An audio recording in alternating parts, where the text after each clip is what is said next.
शिमारू के नए वीडियोस के लिए सब्सक्राइब कीजिए और बेल आइकन को दबाना न भूलें।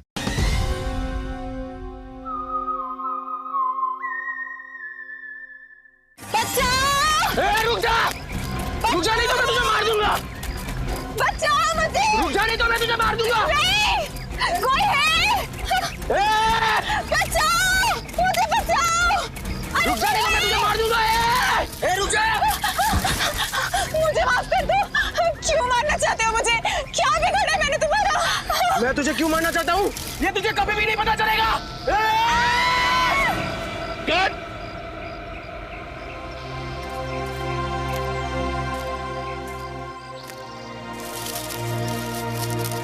यार पता नहीं क्यों मजा नहीं आ रहा है।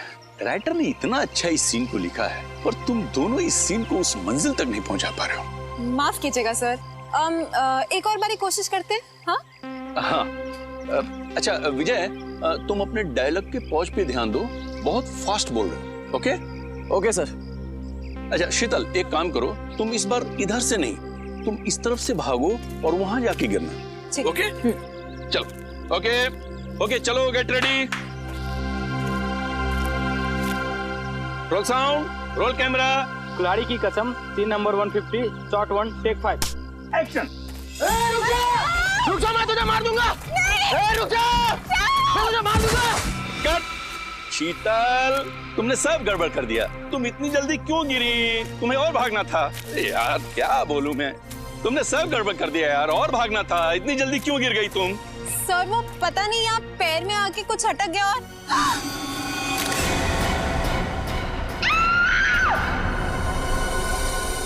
अरे दया अभी तक आया नहीं।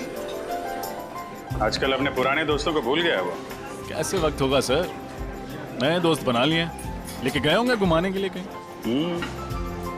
नए दोस्त मिल गए तो आदमी पुराने दोस्तों को भूल जाता है। क्या मतलब? मैं कुछ समझा नहीं सर। अच्छा समझा नहीं, समझते सब हो फ्रेडी। ना समझी का नाटक मत करो। दया सर की बहुत तरफदारी करते हो तुम। अच्छा वो मैं समझ गया सर। समझ गया ना? वाह मजा आ गया। बहुत दिनों के बाद इतनी बढ़िया कॉफी पीने को मिली है। अच्छा कॉफी अच्छी है। तो बिल पेमेंट कर देना यार।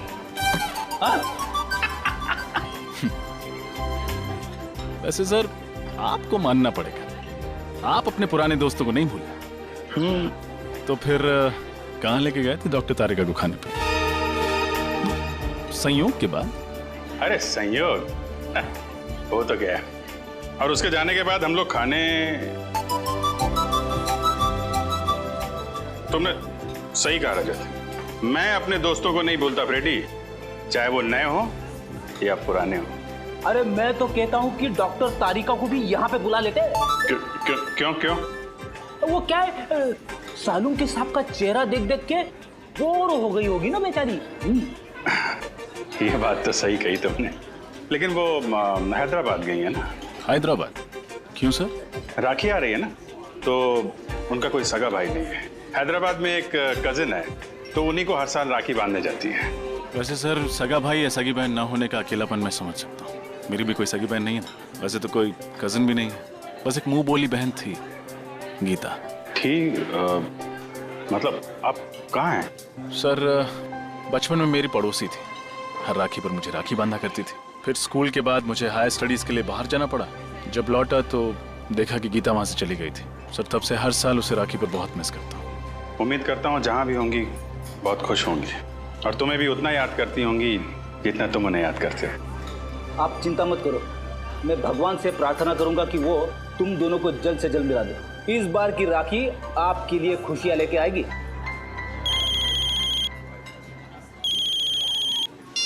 हेलो जी हाँ, बोल रहा हूँ। लाश कहाँ पे? इस आदमी की उम्र 45 साल है और इसे मरे हुए लगभग 48 घंटे हो गए अभिजीत। 2 दिन से लाश पड़ी हुई है। किसी जानवर ने मारा है क्या इसे? हो सकता है, देखो इसके शरीर का मांस जगह जगह से खा लिया गया है। सर मैंने सुना है कि इस इलाके में कभी कभी शेर चीते आ जाते हैं, लेकिन वो इंसान पर ऐसे ही हमला नहीं करते। तभी हमला करते हैं जब उन्हें उकसाया जाए या किसी तरह परेशान किया जाए। तो हो सकता है ये उनका शिकार करने के लिए यहाँ पे आया, खुद शिकार हो गया। देखो इसके पास से कुछ मिलता है, कोई आइडेंटिटी वगैरह? Yes sir.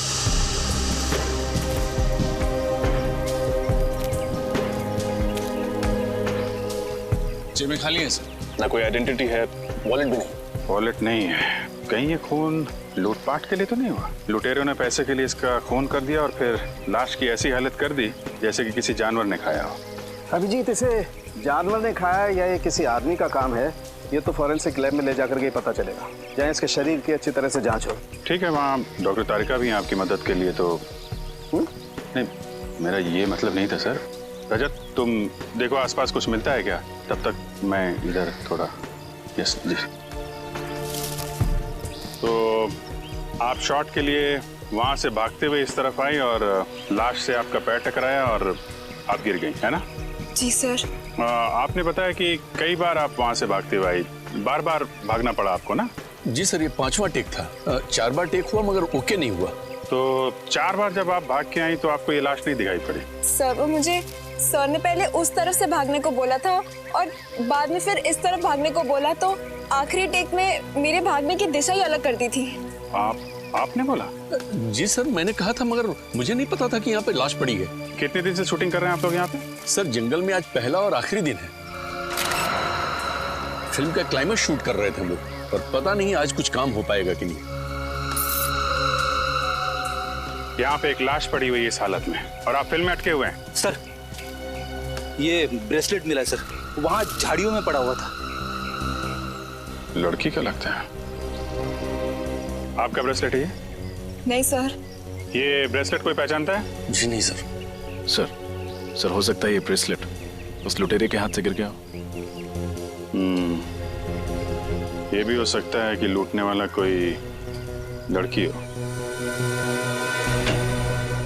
अरे डॉक्टर तारिका, आप कब आई हैदराबाद से? बस अभी आई, करीब 1 घंटे पहले। और आते ही सीधा लैब? क्या डॉक्टर साहब, इनको आराम करने दिया होता, आप काम करा रहे हैं? अरे यार, गलती हो गई। मुझे तो लगा अभिजीत तारिका को तुम लैब में देख करके खुश हो गए यार। चलो भेज देते। तारिका तुम जाओ यार, आराम करो। नहीं, आ गई हैं तो रहने दीजिए। बड़ी खुशी हुई जान के कि आपको मेरी खुशी की कितनी फिक्र है। वैसे लाश के बारे में भी कुछ बता देते तो खुशी बढ़ जाती है। हाँ, बढ़ाते हैं तुम्हारी खुशी। अभिजीत, इस आदमी की मौत जानवर के खाने से ही हुई। तो ये खून नहीं है? नहीं है, खून ही है, क्योंकि इस खून के पीछे इंसानी दिमाग है। पर सर, अभी अभी आपने कहा कि इनकी मौत किसी जंगली जानवर के खाने की वजह से हुई, पर इनकी मौत के पीछे दिमाग किसी इंसान का है। कुछ समझ में नहीं आया सर। मैं समझाता हूँ। देखो श्रेया, बात ऐसी है कि जहाँ जहाँ पर इस लाश को जानवरों ने खाया है, काटा है, वहाँ वहाँ पर इसे हेमरेजिक स्टेनिंग हो गई है। Haemorrhagic staining? इसका मतलब जब वो जानवर इसे खा रहे थे उस वक्त ये जिंदा था। मगर तारिका, आमतौर पे तो जानवर इंसान को पहले मार के फिर उसके बाद खाता है, लेकिन इस केस में ऐसा नहीं हुआ। क्यों? क्योंकि इस केस में खूनी ने बहुत लंबी प्लानिंग की थी सचिन। पहले तो उसने कैरोल बेनेट नाम का ड्रग दिया इसे, जिसे इसे लकवा मार गया और उसकी चलने फिरने की क्षमता बिल्कुल खत्म हो गई। और फिर खूनी इसे बेसहारा ऐसे ही छोड़ गया जंगल में, जंगली जानवरों के लिए। और जाते जाते खूनी ने इसकी कलाई भी काट डाली। कलाई में से खून बहने लगा और खून की गंध सूंघकर जंगली जानवर आ गए इसे खाने के लिए। बड़ी बेरहमी से खून किया गया ऐसा इसका। एक इंसान दूसरे इंसान के साथ ऐसा कैसे कर सकता है? मुजरिम इंसान कहाँ होता है सचिन? उनका दिमाग तो जानवरों से भी ज्यादा बदतर होता है, तभी तो इतने घिनौने काम करते हैं वो लोग। सर, ये तो पता चल गया कि इसकी मौत कैसे हुई। कुछ और सुराग मिले जिससे कि इसकी पहचान हो सके और खूनी तक पहुंचा जा सके? खूनी का ब्लड ग्रुप AB पॉजिटिव है। AB positive? लाश के ऊपर से कोई दूसरा खून भी मिला क्या आपको? हाँ विजय, जब खूनी इसकी कलाई काट रहा था शायद उसकी उंगली भी कट गई होगी, इसीलिए खूनी का खून इसके कपड़ों पर आ गया। और कुछ पता चल सकता है? हाँ, इस आदमी की पहचान तक पहुंचने के लिए हमारे पास 2 और सुराग है। एक तो कागज का छोटा सा टुकड़ा जो हमें इसकी जेब के एक कोने से मिला, लेकिन उसमें क्या लिखा है ये अभी तक साफ नहीं हो पाया। तो फिर हम ये कैसे पता करेंगे कि उस कागज पर क्या लिखा हुआ था? हाँ, करेंगे, पता करेंगे। उस कागज को बहुत ध्यान से, बहुत अच्छी तरह से साफ करना पड़ेगा और फिर जो अक्षर मिट गए उन्हें अच्छी तरह से दोबारा उभारना पड़ेगा। और वो दूसरा सुराग? हाल ही में इस आदमी ने अपने बाएं घुटने की नी रिप्लेसमेंट सर्जरी करवाई थी। Knee replacement surgery? हाँ, और इसका कद करीब 5 फीट 8 इंच है। 5 फुट 8 इंच और उम्र 45 साल के करीब। फिर तो सभी हॉस्पिटलों से पता करते हैं कहाँ पे इस आदमी ने अपनी नी रिप्लेसमेंट की सर्जरी कराई है। पता चल जाएगा कि ये आदमी है कौन।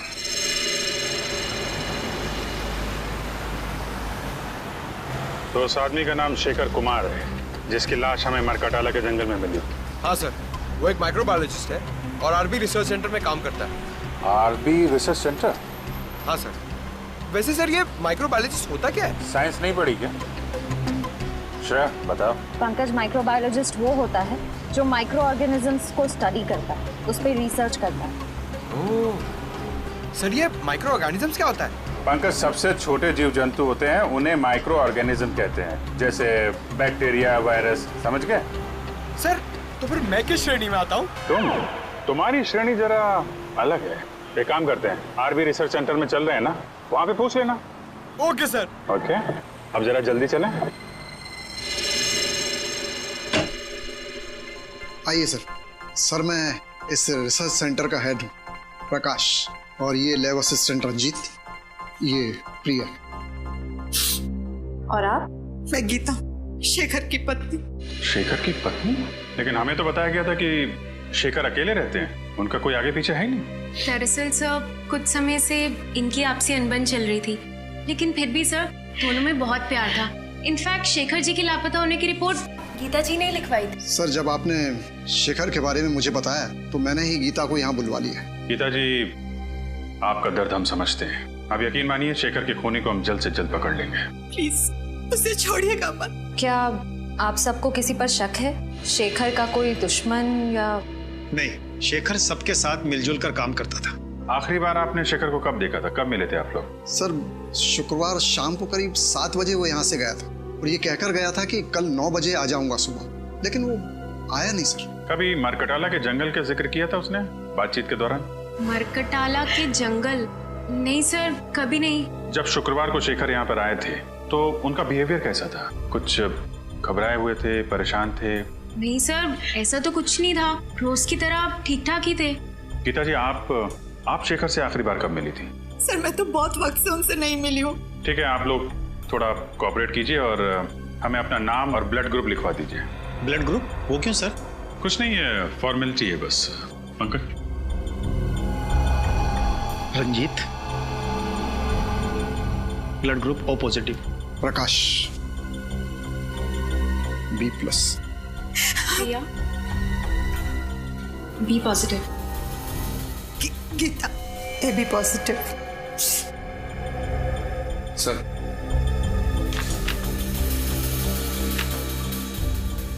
गीता जी, आपका ब्लड ग्रुप AB पॉजिटिव है? जी हाँ।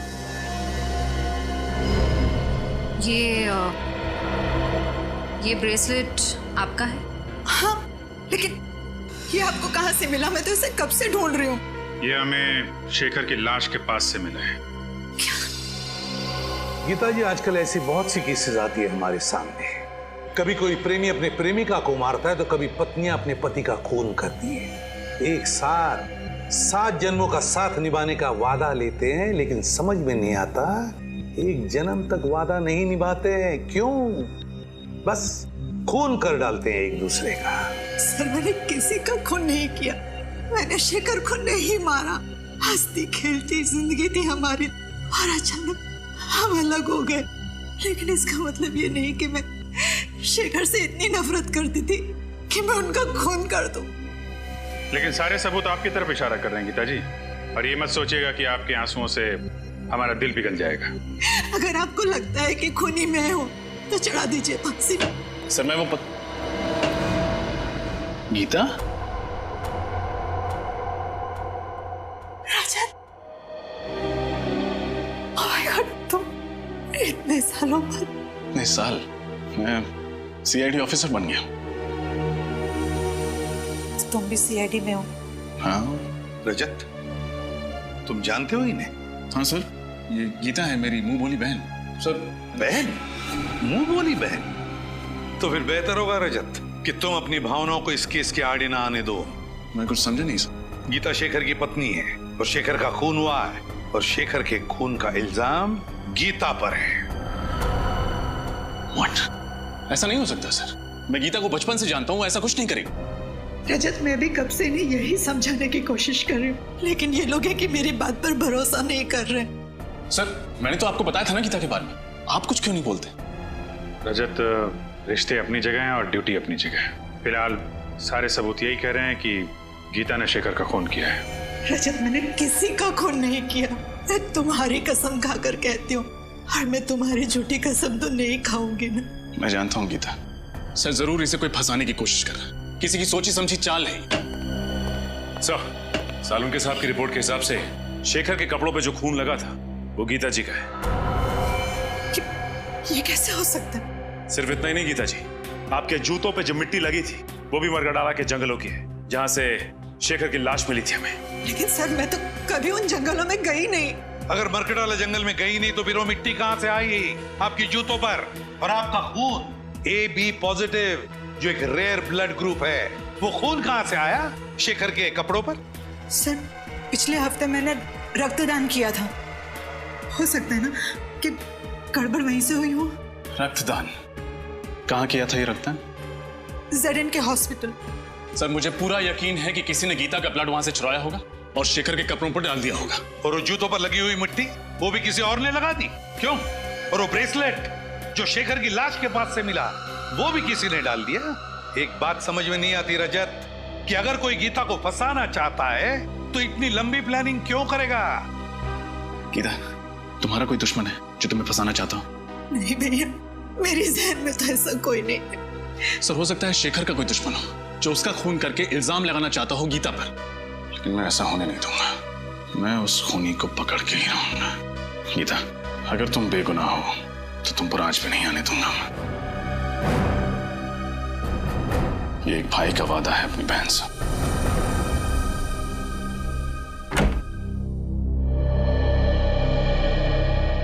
आइए सर, आप लोग यहाँ रक्तदान के लिए आए हैं? नहीं, हम सबने पिछले महीने ही रक्तदान किया था। हम लोग CID से हैं। आपसे कुछ जानकारी लेने आए हैं। CID से?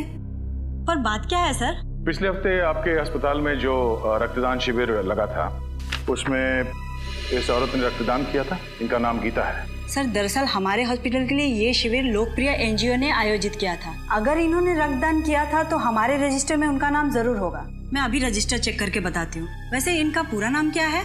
गीता कुमार। ठीक है, मैं अभी देखकर बताती हूँ।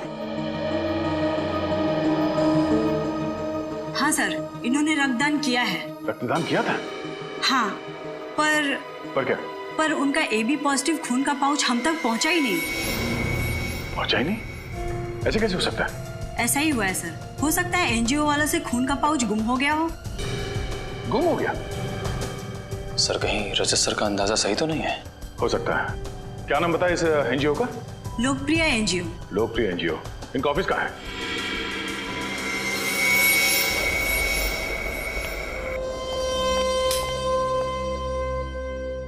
आपको लगता है सर शेखर के घर से हमें उनके खूनी का कोई सुराग मिलेगा? ये तो घर की तलाशी लेने के बाद ही पता चलेगा। एक काम करो, तुम वहां देखो, मैं यहाँ देखता हूँ। सर ये देखिए, शेखर जी की रिसर्च लैब, उनकी काम करने की जगह। देखो कुछ मिलता है क्या?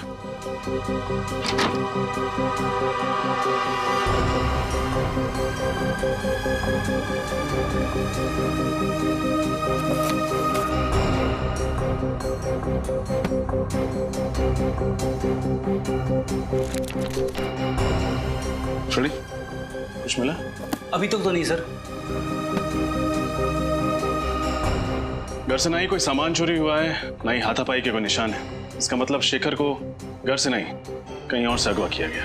फिर तो सर हमें उस जगह पे सुराग ढूंढना पड़ेगा जहां से शेखर को अगवा किया गया था।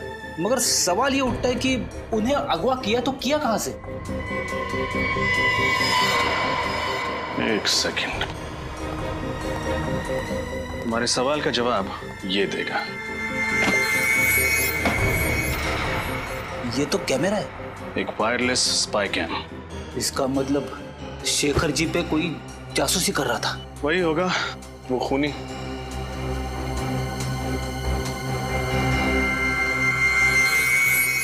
फ्रेडी, तुमने एक बात नोटिस की? क्या? इस स्पाई कैम का लेंस ठीक उस तिजोरी की ओर है।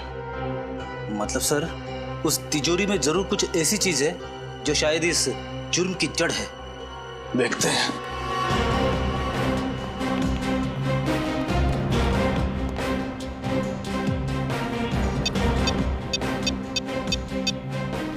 इलेक्ट्रॉनिक पासवर्ड है। इसे खोलेंगे कैसे?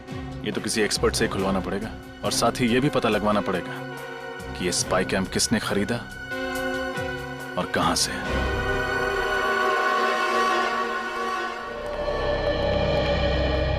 सुनिए, हम लोग सीआईडी से। सीआईडी से? क्या क्या बात है सर? ये कैमरा आप ही की दुकान से खरीदा गया था। दिखाइए सर।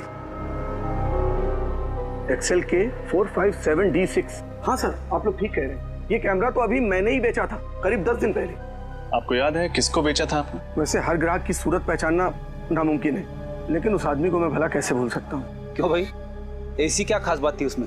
अरे बड़ा बदतमीज आदमी था, गाली देकर बात कर रहा था। आपको गाली दे रहा था? मुझे गाली देता तो धक्के मारकर बाहर ना कर देता दुकान से। वो जिससे फोन पे बात कर रहा था उससे गाली दे रहा था। अच्छा, फोन पे और क्या बात कर रहा था, कुछ सुना आपने? सर वो किसी जगह के बारे में बात कर रहा था। हाँ याद आया, विलासनगर। वो किसी से कह रहा था फोन पे कि विलासनगर आकर मुझसे मिलो। विलासनगर? अच्छा, उसने पैसे चेक से दिए थे या नगद? नगद दिए थे सर। चेहरा याद है उसका? थोड़ा थोड़ा सर। उसका नाम पता वगैरह लिया तो होगा ना तुमने? नहीं सर, नाम पता तो नहीं लिया। क्यों नहीं लिया तुमने? मालूम है ना तुम्हें, ऐसे कैमरे खरीदने वालों की डिटेल्स लेनी पड़ती है। सर मगर मैं जल्दबाजी में। ठीक है, आइंदा ख्याल रखना। फिलहाल ब्यूरो चलिए और उसका स्केच बनवाइए। Okay sir.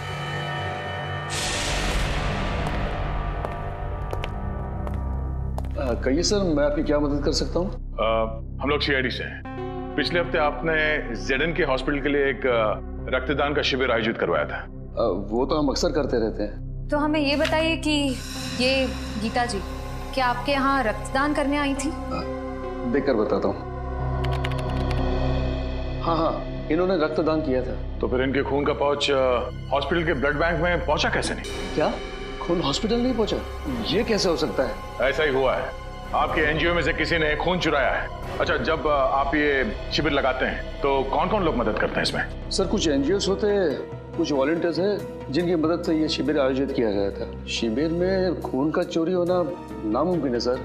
तो अब लोग ये खून के पाउच अस्पताल भेजते कैसे हैं? हमारी वैन से जो ये काम करती है। कहाँ खड़ी है आपकी एनजीओ की वैन?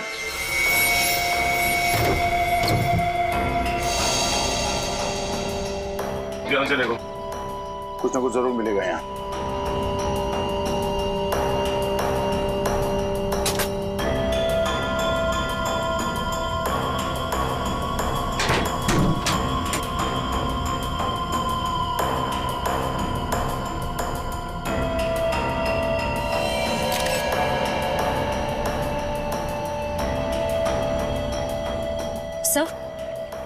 सर ये कपड़े का फटा हुआ टुकड़ा मिला है, RB लिखा हुआ है इसमें। RB मतलब RB रिसर्च सेंटर? शेखर वहीं काम करता था। सर इसका मतलब कोई वहीं का है जो इस सारा का सारा खेल खेल रहा है। सर जब हम रिसर्च सेंटर गए थे तब रंजीत का लैब कोट थोड़ा सा फटा हुआ था।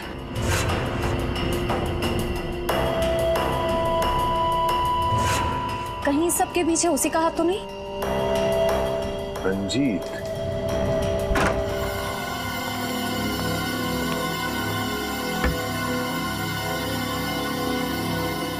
एक मिनट में आया।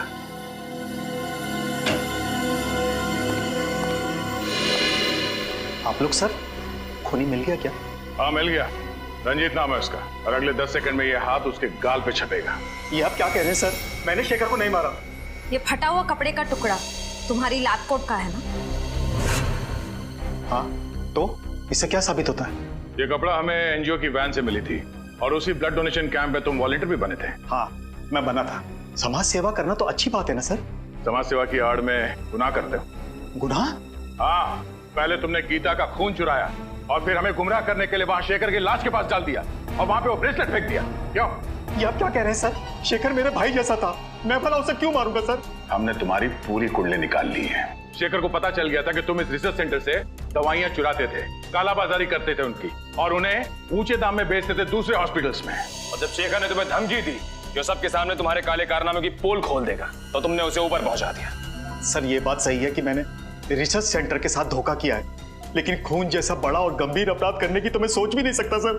अच्छा, शुक्रवार रात कहाँ थे तुम? शुक्रवार की रात को मैं दिल्ली में था सर, अपने दोस्त की शादी की शॉपिंग करने के लिए। शॉपिंग करने के लिए कहाँ गए थे तुम? Sir Valentine boutique. Valentine's boutique.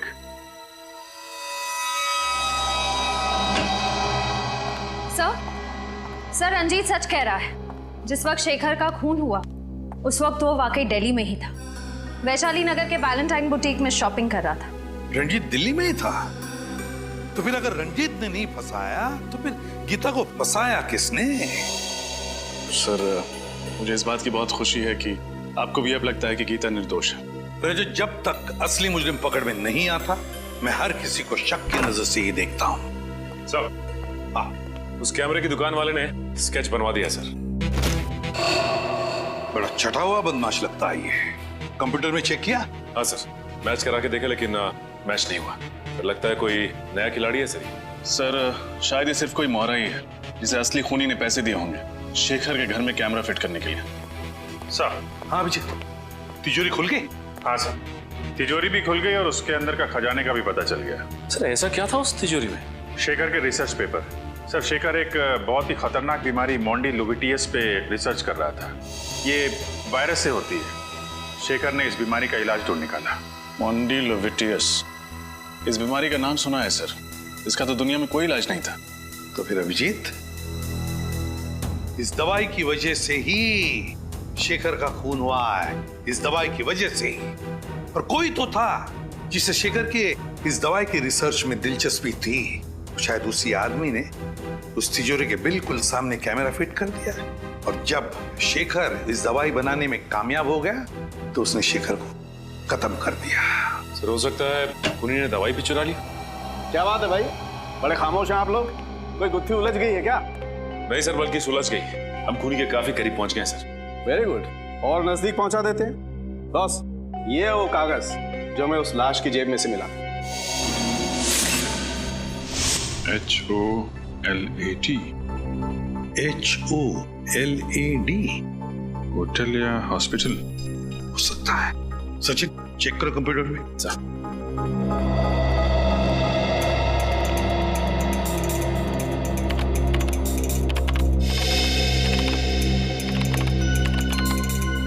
ये देखिए सर, शायद ये होटल ग्लैड सर्कल है। होटल ग्लैड सर्कल ही है। होटल ग्लैड सर्कल विलासनगर में है। उस कैमरे की दुकान वाले ने कहा था कि उसने इस आदमी को फोन पर विलासनगर का जिक्र करते सुना था।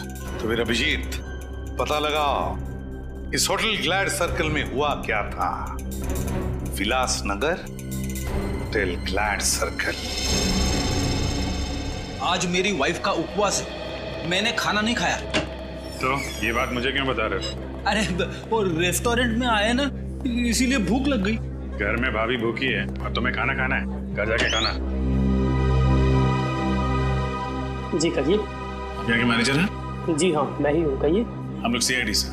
अरे CID वाले हमारे यहाँ खाने पे आए हैं, ये तो हमारे होटल वालों के लिए बड़े सौभाग्य की बात है। नहीं, एक्चुअली हम लोग यहाँ खाना खाने नहीं आए, एक केस की तहकीकात के सिलसिले में आए हैं। अब जरा ये फोटो देखिए। ये आदमी 2 दिन पहले आपके यहाँ खाना खाने आया था क्या? सर यहाँ तो पता नहीं कितने लोग आते जाते रहते, अब ये कैसे पता लगेगा कौन आया और कौन गया? इस CCTV कैमरा के जरिए उसका फुटेज देख सकते हैं? जी सर, आइए।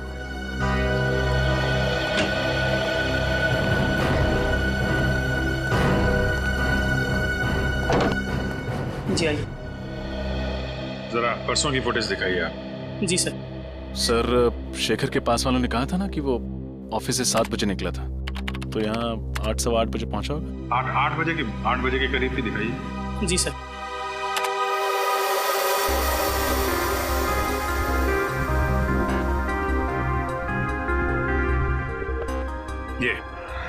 ये आया शेखर 8:12 पे। सर शेखर के साथ जो दूसरा आदमी बैठा है वो है कौन? उसकी शक्ल तो दिख नहीं रही है। थोड़ा फॉरवर्ड करो, शायद इधर उधर देखे तो शक्ल दिखाई पड़ जाए। जी सर।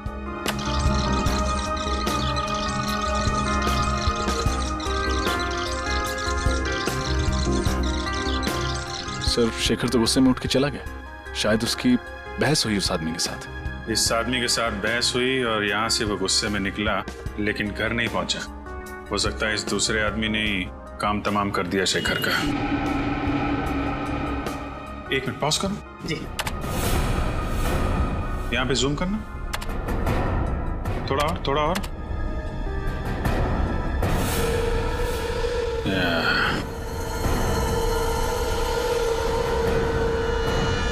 देखा रजत? Yes sir. ये घड़ी कुछ जानी पहचानी लग रही है।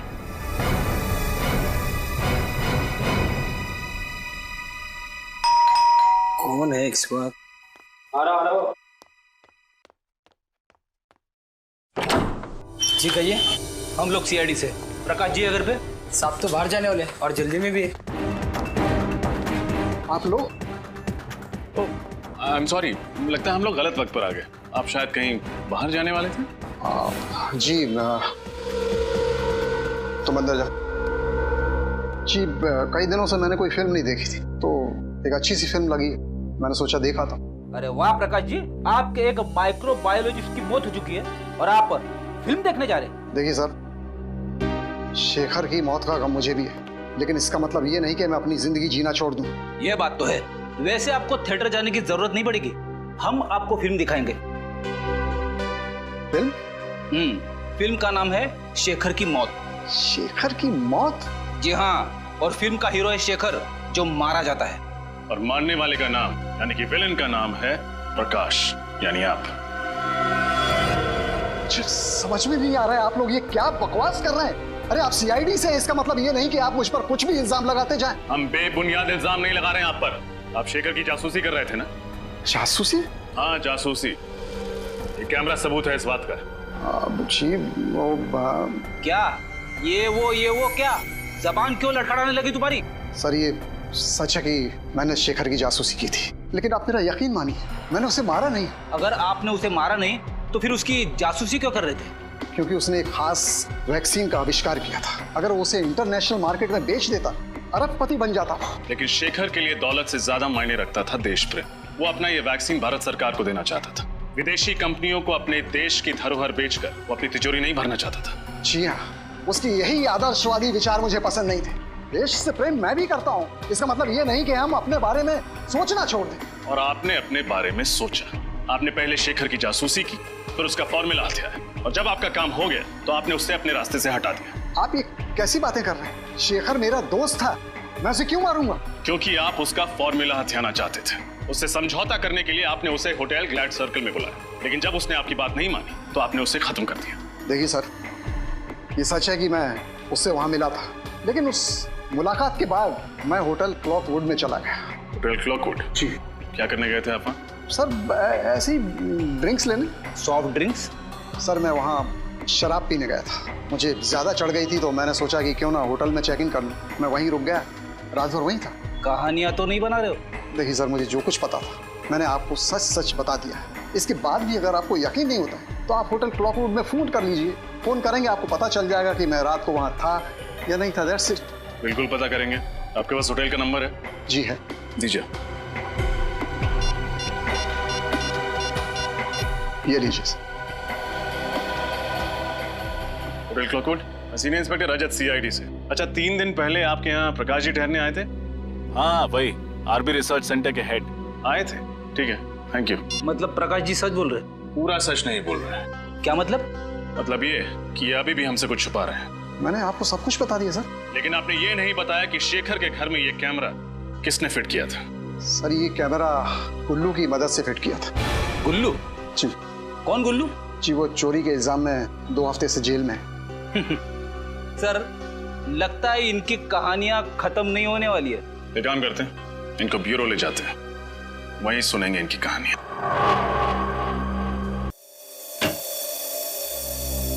साहब, ये प्रकाश बिल्कुल सच कह रहा है सर। गुल्लू 2 हफ्ते से जेल में है। अरे अगर प्रकाश ने शेखर को नहीं मारा तो फिर कौन हो सकता है जिसके पास शेखर को मारने की वजह थी? ये अशोक सर, शेखर को मारने की सबसे बड़ी वजह इसी के पास थी। अशोक? कौन है ये? सर शेखर रिसर्च फील्ड में आने से पहले एक सर्जन था। जेडी हॉस्पिटल में। इसने अपनी जिंदगी में बहुत सारे ऑपरेशन किए, लेकिन एक ऑपरेशन असफल रहा। 19 जून 2003 में इसने एक ऑपरेशन किया 10 साल पहले, जिसमें ऑपरेशन थिएटर में ही औरत दम तोड़ दी, और वो भी इसकी लापरवाही की वजह से।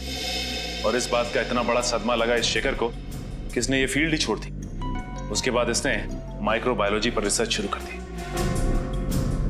और उस औरत का पति है ये अशोक। काफी बड़ी वजह है इस अशोक के पास शेखर को मारने की। मगर ये 10 साल तक चुप क्यों बैठा रहा? उठाओ इस अशोक को।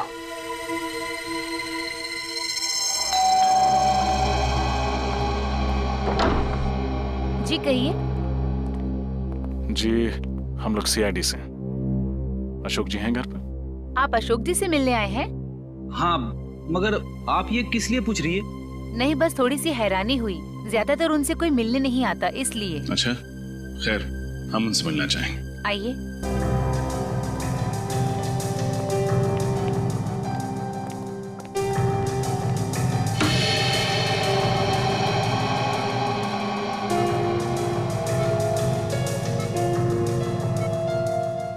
ये अशोक जी? हाँ, ये है अशोक जी। ये ना चल सकते हैं न बोल सकते हैं, बस ऐसे ही पूरे दिन बिस्तर पर पड़े रहते हैं। क्या बीमारी क्या है इन्हें? Liver disease last stage. इनके घर वालों में से कोई इन्हें मिलने नहीं आता? इनके दोनों बच्चे विदेश में रहते हैं। एक दूर का रिश्तेदार है, वो कभी कभी आ जाता है। सर, कहीं ये दूर का रिश्तेदार तो नहीं है इन सब के पीछे? हो सकता है फ्रेडी। हाँ गीता। भैया मुझे बचा लीजिए, कोई मुझे मारना चाहता है। मारना चाहता है? कौन मारना चाहता है? तुम फिक्र मत करो, मैं भी वहां आता हूँ। कहाँ तुम? मॉल के पास। कौन से मॉल के पास? आप जिस नंबर को डायल कर रहे हैं वो इस समय स्विच ऑफ है। Mobile switch off. फ्रेडी जल्दी चलो। कैसे पता चलेगा सर? गीता जी ने कौन से मॉल के पास से फोन किया था? शहर में तो 30-40 मॉल है। अभी पता चल जाएगा फ्रेडी। गीता का मोबाइल नंबर इस टैब में फीड करो, देखो क्या लोकेशन बताता है।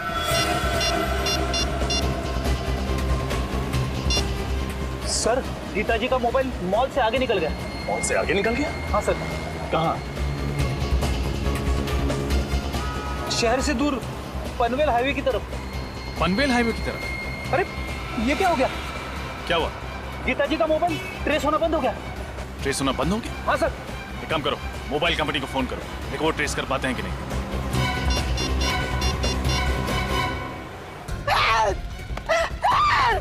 बचाओ! बचाओ! कोई है! बचाओ! कोई है! बचाओ! बचाओ! बचाओ! कोई है! कोई है! कोई है! हेल्प! हेल्प! कोई है!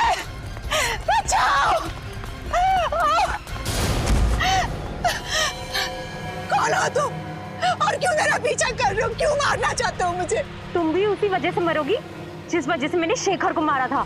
तुम लड़की हो, शेखर को क्यों मारा तुमने? शेखर को तो मरना ही था, लेकिन अब तुम भी मरोगी। रुक जाओ, चाकू नीचे करो वरना अंजाम बहुत बुरा होगा। भैया, तुम अपनी को नीचे करो, वरना इस साल राखी पे तुम्हारी कलाई खूनी की खूनी रह जाएगी। अगर गीता को कुछ भी हुआ ना, तो तुम सोच भी नहीं सकते कि तुम्हारा क्या हश्र करूंगा मैं। चाकू नीचे। इससे तो मरना ही होगा। चाकू नीचे। फेंक दो चाकू। ससुराल जाने से पहले अपना घूंघट तो उतारो।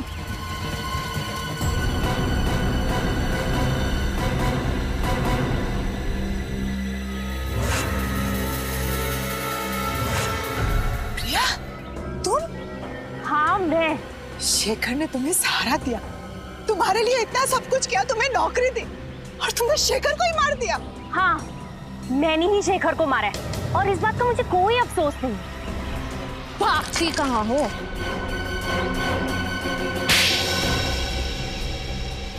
बोलो, क्यों किया तुमने ये सब? मैंने जो भी कुछ किया अपनी माँ की मौत का बदला लेने के लिए किया। माँ की मौत का बदला? मैं सिर्फ 10 साल की थी जब ऑपरेशन थिएटर में मेरी माँ ने तड़प तड़प के अपना दम तोड़ दिया, सब उस शेखर की वजह से। ओह, तो तुम अशोक की बेटी हो? हाँ। शेखर 2 दिन से सोए नहीं थे, वो ऑपरेशन करने की हालत में भी नहीं थे। मैंने उन्हें बहुत समझाने की कोशिश की, लेकिन उन्होंने मेरी एक नहीं सुनी, और इस बात के लिए मैंने उन्हें कभी माफ नहीं किया। अरे तो फिर आपने ये बात हमें पहले क्यों नहीं बताई? इस बात का कभी जिक्र ही नहीं हुआ कि मैं आप लोगों को बताऊं। मेरी माँ के गुजरने के बाद मेरे पिताजी ये सदमा बर्दाश्त नहीं कर पाए। अब ना तो वो चल फिर सकते हैं और ना ही कुछ बोल सकते हैं। इसलिए तुमने शेखर का खून कर दिया और गीता को फंसाने के लिए उस एनजीओ वैन से उसका ब्लड पाउच चुराया और शेखर के कपड़ों पे डाल दिया। गीता का ब्रेसलेट भी तुमने उसकी लाश के पास छोड़ दिया। इतना ही नहीं, गीता के जूतों में जो मिट्टी मिली वो भी तुमने ही लगाई थी। और रंजीत को फंसाने के लिए उसके कोट के कपड़े का टुकड़ा वहाँ एनजीओ वैन में छोड़ दिया। क्यों? हाँ, मैंने सब कुछ किया। माना कि तुम्हारे साथ जो हुआ वो बहुत बुरा हुआ, लेकिन एक गलती की सजा एक और गलती नहीं होती। तुम्हारी माँ को कितनी तकलीफ हो रही होगी ये सोच के कि उनकी वजह से उनकी अपनी बेटी एक खूनी बन गई। तुम्हें एक बार भी अपने बीमार पिता के बारे में नहीं सोचा? अगर अदालत तुम्हें फांसी देती है तो उनकी देखभाल कौन करेगा? मैं बदले की भावना में अंधी हो गई थी। शेखर का खून किया तुमने और तुम्हें सजा तो होकर रहेगी। Thank you so much. अगर आज आप लोग सब नहीं होते तो या तो मैं जेल में होती या जिंदा ही नहीं होती। ऐसा कुछ भी नहीं होता। मुझे पूरा यकीन था कि तुम बेगुनाह हो, और सीआईडी के रहते हुए कभी किसी बेगुनाह को सजा हो ही नहीं सकती। ये बात तो है। अरे भाई रजत, इतने दिनों बाद तुम्हारी बहन तुम्हें मिलने आई है, तो कुछ मिठाई विठाई नहीं खिलाओगे? खाओगे, खिलाओगे कुछ भी? लेकिन अगर आप लोगों को एतराज ना हो तो मैं पहले अपने भाई को राखी बांध दूं। अरे इसमें एतराज की क्या बात है? भाई की कलाई पर राखी बांधना तो हर बहन का अधिकार है। प्लीज। और राखी बंधवाने के बाद अपनी जेब खाली करना हर भाई का अधिकार है।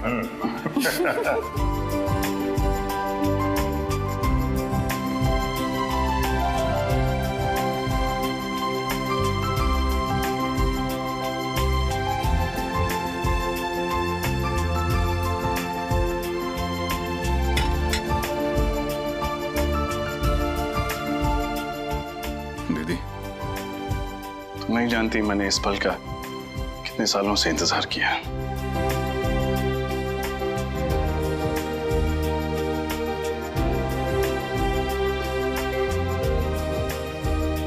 हमेशा खुश रहो, हंसती रहो। तुम्हारी जिंदगी सिर्फ खुशियों से भर जाए। और याद रखना, जब भी तुम्हें जरूरत हो तुम्हारा भाई हमेशा तुम्हारे साथ।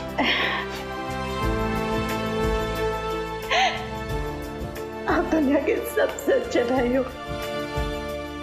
भगवान करे सब बहन को आपके जैसा भाई मिले।